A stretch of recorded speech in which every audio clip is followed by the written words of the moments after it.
రైతులు నిన్న దాదాపుగా రాష్ట్ర వ్యాప్తంగా చాలా చాలా చాలా ప్రాంతాలలో వర్షాలు పడి రైతులు ఆగమైపోయారు. అకాల వర్షాలు నిన్న పడ్డాయి. రాష్ట్ర వ్యాప్తంగా వ్యవసాయ పొలాల్లో కానీ గ్రామాల్లో కానీ చెట్లు ఇరిగినాయి. బీభత్సం సృష్టించింది ఒక రకంగా వాన. అంటే వాన కంటే ఎక్కువ గాలి ఎక్కువ వచ్చింది. చెట్లు మొత్తం కింద పడిపోయినాయి. అంటే బలంగా ఉన్న చెట్లే కింద పడిపోయినాయి. అంటే కల్లాల దగ్గర వరి ఆరబెడుతూ ఎండబెడుతూ రైతులు ఏ రకంగా ఇబ్బందులు పడుతున్నాయి ఇక మీ ఊహకే వదిలేస్తున్నా. రైతులు చాలా రోజులకి వెళ్ళి దాదాపుగా 20-30 రోజులు పైనే దాటింది. కళ్ళాల దగ్గర మా పంట కొంటలేరు, కాంగ్రెస్ ప్రభుత్వం నిర్లక్ష్యం చేస్తుంది, మా పంట కొనాలి, మళ్ళా కొత్త పంట వేసుకునే రోజులు దగ్గర పడతా ఉన్నాయి. సో పంట కొనండి అని చెప్పేసి రిక్వెస్ట్ చేసి చేసి చేసి రైతులు ఇలా యుద్ధానికి దిగుతా ఉన్నారు. యుద్ధానికి దిగే పరిస్థితి ఈ రాష్ట్రంలో కనిపిస్తున్నది. మరి ఇలా వాళ్ళ కాంగ్రెస్ ప్రభుత్వంలో ఒక ఆయన ఎమ్మెల్యే ఉన్నాడు. ఆయన పేరు వచ్చేసి కోమటిరెడ్డి రాజగోపాల్ రెడ్డి. మా సొంత నియోజకవర్గం మునుగోడు నియోజకవర్గంలో ఆయన ఎమ్మెల్యేగా ఉన్నాడు. ఆయన కాంగ్రెస్ ప్రభుత్వంలో ఆయన ఒక ఎమ్మెల్యే, 65 మందిలో ఆయన కూడా ఒక ఆయన. సో ఇలా ఆయన కాంగ్రెస్ ప్రభుత్వం తరపునట క్షమాపణ చెప్తున్నట. అది చాలా విడ్డూరంగా అనిపిస్తున్నది. అంటే కాంగ్రెస్ ప్రభుత్వంలో ఉన్న ఎమ్మెల్యే మరి ఎందుకు క్షమాపణ చెప్తుండు? బ్రహ్మాండ నిన్నగాక మననే కళల దగ్గర నిలబడి ఇక నువ్వు పెళ్లిలోకి పోతున్నావా, నేను కళల కాడికి పోతున్నాను ఏతుల వీడియోలు చేసుకురు. పోయిన ఎమ్మెల్యే ఉన్న ఎమ్మెల్యే ఇద్దరు కలిసి ఇలా 4 రోజులు తిరిగే ముందుకి ఆయన క్షమాపణ అంటుంటూ ఇప్పుడు పేపర్లలో మొత్తం వార్తలు రాస్తారు. ఇంకా పెద్ద విషయం ఏంటంటే రైతులను మోసం చేసినామని బాజాప్తా ఒప్పుకుంటున్నారు. అంటే రైతుల పంట కొంటామని ప్రామిస్ చేసినాం, రైతులకు సన్నాలకు బోనస్ ఇస్తామని ప్రామిస్ చేసినాం, కానీ రైతులు పండించిన పంట కొంటలేము, సన్నాలకు బోనస్ అక్కడ ఇస్తలేము. ఎందుకంటే పంటే కొన్నప్పుడు బోనస్ ఎక్కడిది ఇంకా? సో ఇది ఆయన కాంగ్రెస్ ఎమ్మెల్యే చెప్పిన విషయం. నా సొంత కవిత్వం కాదు, నాకేం సంబంధం కూడా లేదు. సో ఒకసారి ఆయన కామెంట్స్ వినిపించే ప్రయత్నం చేస్తాం.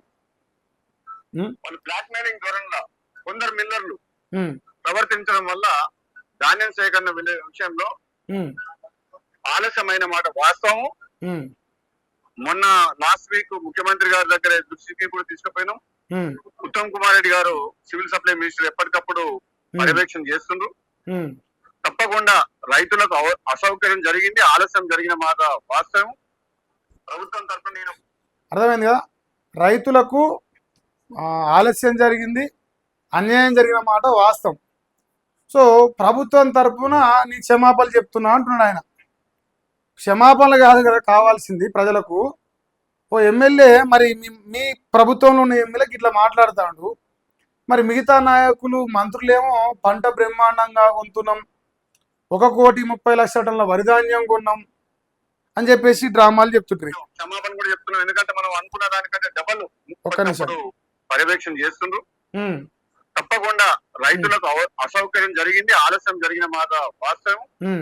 ప్రభుత్వం తరఫున నేను క్షమాపణ కూడా చెప్తున్నాను, ఎందుకంటే మనం అయిపోయిందా? ప్రభుత్వం తరఫున క్షమాపణ చెప్తున్నా, ఇక పంట ఎక్కువ వచ్చింది కాబట్టి పంట కొంటలేమంటాను. ఇగో శతగానానికి ప్రతిరోజు మంగళవారం, శతగానానికి ప్రతిరోజు మంగళవారం అవుతుంది. ఇప్పుడు ఆయన చెప్పిన మాట, రైతులను మోసం చేసినాం, కాంగ్రెస్ చెప్తాను, కాంగ్రెస్ ఎమ్మెల్యే చెప్తాడు, ఆయన ప్రభుత్వంలో ఒక ఎమ్మెల్యే. ఇప్పుడు ఆయన ఏమన్నాడు? రైతులకు అన్యాయం జరిగింది, రైతులు పంట పండించిందని కొనలేకపోతున్నాం, ప్రభుత్వం తరపున నీ క్షమాపణ చెప్తున్నా అంటుండు. అంటే ప్రభుత్వమే క్షమాపణ చెప్తుంది రాష్ట్ర రైతాంగానికి అని చెప్పేసి అంటుండు. మరి రేవంత్ రెడ్డి దీన్ని సమర్థిస్తాడా? నిజంగా ప్రభుత్వం తప్పు చేసింది, ప్రభుత్వం రైతుల పంట కొనలేదని మీరంతా అంగీకరిస్తురా? ఆయన సొంతంగా క్షమాపణ చెప్తున్నానులే, ప్రభుత్వంలో ఒక ఎమ్మెల్యేగా ఉన్నా కాబట్టి ప్రభుత్వం తరపున నీ క్షమాపణ చెప్తున్నా అన్నాడు. ఎవరు? కోమటిరెడ్డి రాజగోపాల్ రెడ్డి గారు. మరి కాంగ్రెస్ సర్కార్లో రైతుల పంట కేసీఆర్ కంటే ఇంకెక్కువగా ఉంటాం, ఇంకా ఉన్నట్టు మాట్లాడితే రైతులను కడుపులో పెట్టుకొని చూసుకుంటాం, కేసీఆర్ కంటే ఇంకెక్కువ రైతు బంధిస్తాం, కేసీఆర్ కంటే ఇంకెక్కువ రుణమాఫీ చేస్తాం, కేసీఆర్ కంటే గొప్పగా పరిపాలిస్తామని చెప్పేసి రైతులను నమ్మించి మెప్పించి హామీలు ఇచ్చి తాయిలాలు ఇచ్చి మరి ఓటేసుకొని అలా అధికారంలోకి వచ్చినాం. అధికారంలోకి వచ్చిన నాటి నుంచి నేటి వరకు ఈ రాష్ట్రంలో రైతులకు ఎన్నిసార్లు క్షమాపణ చెప్పాలి? ఈయనేమంటాడు, రైతులకు క్షమాపణ చెప్తా అంటుండు. వాళ్ళ ముఖ్యమంత్రి ఏమో రైతులకు పండుగ చేయాలి, రైతు బంధు ఇస్తానా, రుణమాఫీ చేసినా, పంట కొన్నా, యూరియా బస్తాలు ఇచ్చినా రైతులు చల్లగా బతురు, రాష్ట్రం మొత్తం రైతులకు ఆయన పండుగ చేయాలని రైతు వారోత్సవాలు ఏదో చేసి మహారాష్ట్రాన్ని. మరి రైతు పండుగ చేయాలని నిజమా, లేదంటే రైతు బాధపడుతున్న నిజమా? ఇవాళ కాంగ్రెస్ పార్టీ కల్లాల దగ్గర నిన్న మధ్యాహ్నం నుంచి నిన్న సాయంత్రం వరకు పడిన వర్షాల్లో ఈ రాష్ట్రంలో ఎంతమంది రైతుల పంట నాశనం అయిపోయింది, ఎన్ని ఎకరాలు లేదంటే ఎన్ని క్వింటాల వరిధాన్యం ఆగమైపోయింది, ఎంత వరిధాన్యం తడిసింది నిన్న వానలకు, ఇది లెక్కలు కావాలి. ఒకసారి ఇక ఈ తెలంగాణ పత్రిక పాప రేవంత్ రెడ్డికి వ్యతిరేకంగా వార్తలు రాశారు కాబట్టి ఆయన ఒక్కడే ఈ వార్తను కవర్ చేసిండు. మిగతా వాళ్ళంతా రేవంత్ రెడ్డి అనుబంధ ఛానళ్ళు ఈనాడు, వెలుగు, ఆంధ్రజ్యోతి, దిశ, శరణార్థి ఇట్లాంటి లంగ లత్కోర్ పేపర్లలో మా రాజన్న మాట్లాడిన మాటలు రాలేదు. సో అంటే ఈయన కూడా ఇప్పుడు అభివృద్ధి చేయలేనప్పుడు ఈయన కూడా ఇప్పుడు రాజీనామా చేయాలన్నట్టు. ఆయన ఒప్పుకుంటాను మా ప్రభుత్వంతో ఏమైతలేడు. మరి మా ప్రభుత్వంతో అన్ని అయితే మేమే పీకుడు మొగోళ్ళం, కేసీఆర్ కంటే ఎక్కువ మేము అంతకంటే ఎక్కువ వీక్తామని అధికారం కావాలని కోరింది ఈయన మా మునుగోళ్ళ. మరి ఇప్పుడు రాజీనామా చేయాలి మళ్ళీసారి. ఇప్పుడు ఎట్లా అభివృద్ధి జరగలేదని ఒప్పుకుంటుంది కాబట్టి. ఇక చూడరే, ధాన్యం సేకరణలో ఆలస్యం అయ్యింది, ప్రభుత్వం తరఫున క్షమాపణలు చెబుతున్నా MLA Komareddy Rajagopal Reddy. Same to same ఇక్కడ ప్రభుత్వం తరఫున అంటే రేవంత్ రెడ్డి తరఫున, ఉత్తమ్ కుమార్ రెడ్డి తరఫున, మన బట్టి విక్రమార్క తరఫున, అందరి తరఫున అంటే కదా, అందరి తరఫున నీకు క్షమాపణ చెప్తున్నా అని చెప్పేసి వాళ్ళందరికీ టేకేదారు తీసుకొని ఈయన చెప్తా ఉన్నాడు. ఇక ధాన్యం సేకరణలో జరిగిన జాప్యంపై ఎమ్మెల్యే కోమరెడ్డి రాజగోపాల్ రెడ్డి సంచలన వ్యాఖ్యలు చేశారు. సోమవారం మునుగోడులో మీడియాతో మాట్లాడిన ఆయన ధాన్యం కొనుగోలు విషయంలో కొంత ఆలస్యం జరిగిన మాట నిజమేనని అంగీకరిస్తూ ప్రభుత్వం తరఫున రైతులకు క్షమాపణలు కోరారు. పశ్చిమ బెంగాల్ ఎన్నికల వల్ల హమాలీల కొరత ఏర్పడడం కొంతమంది మిల్లర్లు రాజకీయంగా బ్లాక్మెయిల్ చేస్తున్నారట. ఇప్పుడు ఆ బ్లాక్మెయిల్ చేస్తున్నారు వీళ్ళు బీఆర్ఎస్ మిల్లర్లు అన్నమాట. కాంగ్రెస్ మిల్లర్లు, కాంగ్రెస్ కార్యకర్తలు, కాంగ్రెస్ నాయకులు ఎన్ని లంగా పనులు చేసినా ఆయన కళ్ళకి ఏం కనపడవు, అది వేరే విషయం. ఈ సందర్భంగా ఆ టాపిక్ అవసరం లేదు. కానీ సో ఇప్పుడు పశ్చిమ బెంగాల్లో ఎన్నికలు ఉన్నందువల్ల అక్కడి నుంచి వచ్చే హమాలీలు ఇక్కడ రాలేకపోయారు, హమాలీల కొరత ఏర్పడింది, అందువల్ల పంట కొనలేదు అంటాడు. ఇప్పుడు ఈ పంట అంటే హమాలీల కొరత అని చెప్పారు. అంతకంటే ముందల 1,50,00,000 టన్నుల వరిధాన్యం ఈ రాష్ట్రంలో రైతులు పండించారని చెప్పేసి వీళ్ళే రాశారు. మరి ఆ రోజు ఎవరు అడ్డొచ్చారు? మీ యొక్క వ్యవహార శైలి ఇవాళ ఈ రోజు అంటే పశ్చిమ బెంగాల్ ఎన్నికలు సాకుగా చూపిస్తారు. 2.5 సంవత్సరాలుగా ఈ రాష్ట్రంలో ఎక్కడైనా వరిధాన్యం పూర్తి స్థాయిలో రైతు పండించిన ప్రతి గింజ కొన్న పంట ఏదో చూపి, ఏ క్షణమైనా సరే ఈ 4-5 పంటలు వేసినప్పుడు మీ ప్రభుత్వం వచ్చిన కాంచి వరిధాన్యం ఒక్కసారైనా పూర్తి స్థాయిలో కొన్న పంట అంటే ఆ సీజన్ ఏదో చెప్పు. దున్నపోతు మీద నీళ్లు పోసినట్టు రైతు గోసపడ్డా, రైతు ఏడుస్తున్నా, రైతు ఆగమైపోయినా ఏ రోజు కూడా మీరు పట్టించుకున్న పాపాన పోలే. ఇంకా ఉన్నమాట చెప్పాలి వస్తే రైతులను అన్ని విధాలుగా వేధించరు, అన్ని విధాలుగా. రైతు బంధు 15,000 రూపాయలు ఇస్తామని ఇదే రేవంత్ రెడ్డి ఎన్నికల హామీల్లో ఇచ్చి ఇది ఎగ్గొట్టలేదా రైతులకు? దీనికి ఎప్పుడు క్షమాపణ చెప్తారు డిసైడ్ చేయరు.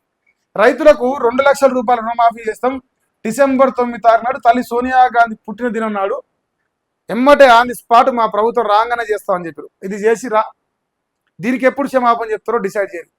మా రాజగోపాల్ కూడా మా మునుగోడు ప్రజలకు కూడా చెప్పాలి క్షమాపణ. అంటే ఇప్పుడు మందిది మంగళవారం మన సోమవారం కాదు కదా, ఆయనకు నువ్వు వేలేటి చూపిస్తా, నేను నీకేలు పెట్టి చూపుతాను, నువ్వు కూడా అంతే కదా. నువ్వేం పత్తిత్తు అయినట్టు నువ్వు చెప్తా ఉన్నావు కాబట్టి అడుగుతున్నా. మరి వీటికి క్షమాపణ చెప్పాలి కదా.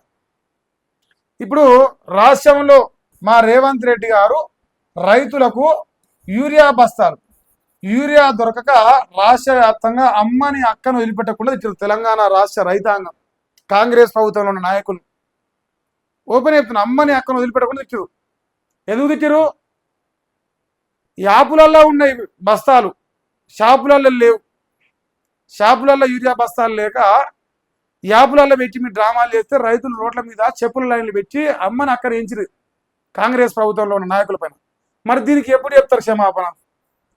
రైతులకు 2.5 సంవత్సరాలుగా కాళేశ్వరాన్ని ఆగం చేసి నీరు ఇవ్వకుండా పంట పండించుకోవడానికి 4 అంటారుగా రోజుకో 4 గంటలు కరెంట్ ఇవ్వకుండా కరెంటు కోతలు పెట్టి ఇప్పుడు ఇవన్నిటి విషయంలో ఎన్నిసార్లు క్షమాపణ చెప్పాలి? మా రాజన్న చెప్తాడా, మా మునుగోడు ప్రజలకు, లేదంటే రేవంత్ రెడ్డి చెప్తాడా, తెలంగాణ ప్రజలకు ఎవరు చెప్తారు? రాష్ట్ర వ్యాప్తంగా కాంగ్రెస్ సర్కార్ వచ్చినప్పటి నుంచి నేటి వరకు డిసెంబర్ 9, 2023 నుంచి మొదలు పెడితే ఈ రోజు వరకు కూడా ఈ రాష్ట్రంలో రైతు అనేటోడు కాంగ్రెస్ ప్రభుత్వంలో సంతోషంగా ఉన్న క్షణం లేదు. ఇక పచ్చే చెప్తా అన్న రైతు బంధు 3 సార్లు వీకింది, ఇప్పటికి 3 4.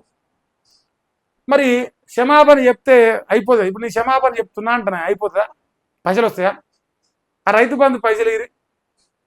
ఇలా కల్లాల దగ్గర వరి ధాన్యం తడిసి రైతు గోసపడతాడు, దానికి ఏందో చెప్పురి. మీ యొక్క నిర్లక్ష్యం వల్ల, మీ చేతగానితనం వల్ల, మీ సవట ప్రభుత్వం, మీ దద్దమ్మ ప్రభుత్వం వల్ల ఈ రాష్ట్రంలో రైతు ఇప్పుడు నిన్న పడ్డ వర్షాలకు ఆగమైపోయాడు. పెద్ద పెద్ద చెట్లే తెగిపోయినాయి.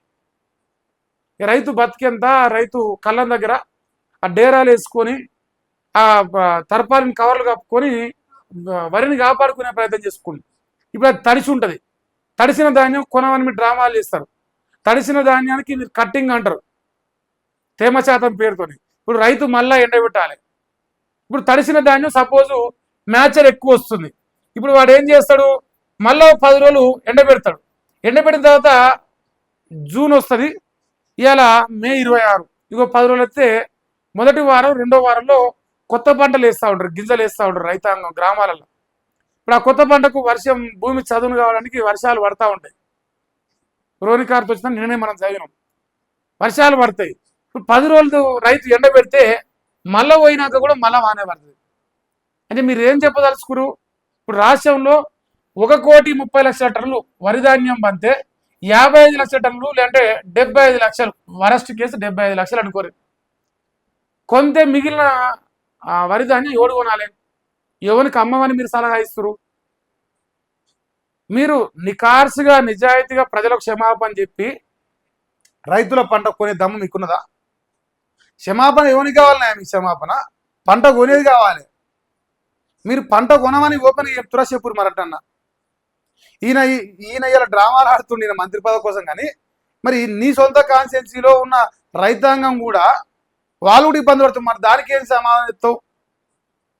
ఒక్క రకంగా ఇన్ని రకాలుగా చెప్పాలి మా మునుగోడు రైతాంగానికి. రైతు బంధు ఎగ్గొచ్చిన ప్రభుత్వానికి ఓటేసినందుకు, రుణమాఫీ ఎగ్గొచ్చిన ప్రభుత్వానికి ఓటేసినందుకు, నీళ్ళు ఇయ్యని ప్రభుత్వానికి ఓటేసినందుకు, కరెంట్ ఇయ్యని ప్రభుత్వానికి ఓటేసినందుకు, ఇటువంటి దొంగ ప్రభుత్వంలో, ఇటువంటి లంగ ప్రభుత్వంలో నేను ఎమ్మెల్యేగా ఉన్నందుకు క్షమాపణ కోరుతున్నాం. ముక్కు నెలకు రాసిన మునుగోడు నడి సెంటర్లో ముక్కు నెలకు రాయి.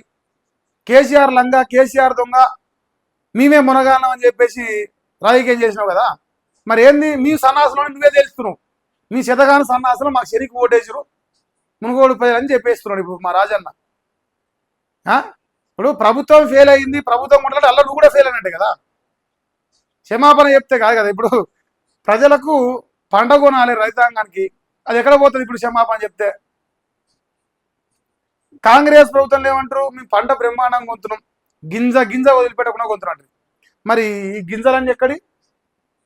ఇప్పుడు కళల దగ్గరికి నిన్న నేను మునుగోడు పోయేస్తా ఉంటే ఏడ చూడు కళల దగ్గర రైతాంగం గోసదిస్తారు. అది మనం చూపియం కదా డ్రామాలు, ఇన్స్టాగ్రామ్ రీల్స్ వల్ల సరిపోతుంది. సో రాష్ట్ర వ్యాప్తంగా ఎక్కడ పోయినా రైతు పరిస్థితి సేమ్. ఏ కొనుగోలు కేంద్రం దగ్గర పోయినా రైతు గోస చూస్తూ ఉంటే కళ్ళకి వెళ్ళి నెత్తురు వస్తా ఉంది. రక్తం మరిగిపోతున్న నాసొంటుడికి. ఎందుకు ఈ రాష్ట్ర ప్రజలు కాంగ్రెస్ వానికి ఓటేసి ఇంత బాధపడుతున్నారు? అరే కడుపుల సల్లగదలకుండా కేసీఆర్ అకౌంట్లో పైసలు వేసిండు. ఇలా వీళ్ళు అన్ని రకాలుగా ఇబ్బంది పెడుతురు. నిరుద్యోగుల మాటలు పట్టుకుని రైతు గోసపడతానని నేను ఆలోచన చేశాను. నేను వస్తూ ఉంటే దున్నపోతు లెక్క ప్రవర్తిస్తారు. ఇక సిగ్గు లేకుండా మీ మొత్తం కొన్ను మా అంత పత్తి గింజలే లేరు, మీ సక్కమైన సంసారంలోని స్టేట్మెంట్ ఇచ్చుకుంటారు. వాళ్ళకు వాళ్ళే, ఎవడిచ్చే పని లేదు వాళ్ళకి. ఇది మీ యొక్క వ్యవహార శైలి. ఇది ఈ వార్తను ఏ ఒక్క పత్రికల, రేవంత్ రెడ్డి ఆస్థాన మీడియాలో ఉన్న ఏ ఒక్క పత్రికలు కూడా ఈ వార్త కవర్ కాలేదు. కారణం ఏంది? ఎందుకు కవర్ చేయలేదు? ఎందుకంటే రేవంత్ రెడ్డికి డ్యామేజ్ జరిగే ఏ వార్తను కూడా ఆ పత్రికలు రాయవు. రేవంత్ రెడ్డికి అనుకూలంగా రాయమంటే పొద్దుకు 4 సార్లు మార్చి వీడియోలు పెడతారు. ప్రభుత్వం ఫెయిల్ అయ్యింది, రైతుల పంట ఉండలేదంటే ఇప్పుడు గ్రామాల పొంటి రైతులు తుప్ప ఊంచుతూ ఉంటారు, తుప్ప ముఖం మీద ఊంచుతూ ఉంటారు కాంగ్రెస్ వాడు కనిపిస్తే. అందువల్ల రేవంత్ రెడ్డి ఆస్థాన మీడియా, ఈనాడు, వెలుగు, ఆంధ్రజ్యోతి, దిశ, శనార్థి ఈ లంగలత్కోరు పేపర్లలో ఈ వార్త కనపడదు. నిజమా కాదా? మరి నమస్తే తెలంగాణకి ఏం మాయ రోగం పుట్టింది ఇప్పుడు? రాసిర్రా? నాకు తెలిసి అయితే నేను ఇందాక చూసిన, రాయలేదు.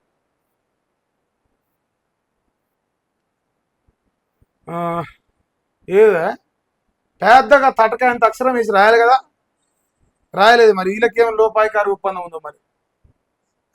నమస్తే తెలంగాణ బీఆర్ఎస్ పద్ధతి అని తెలుసు, బీఆర్ఎస్ కూడా అధికారం రావాలని ప్రయత్నం చేస్తుండు, తెల్లారితే కాంగ్రెస్ ప్రభుత్వం పైన ఫైట్ చేస్తుండు.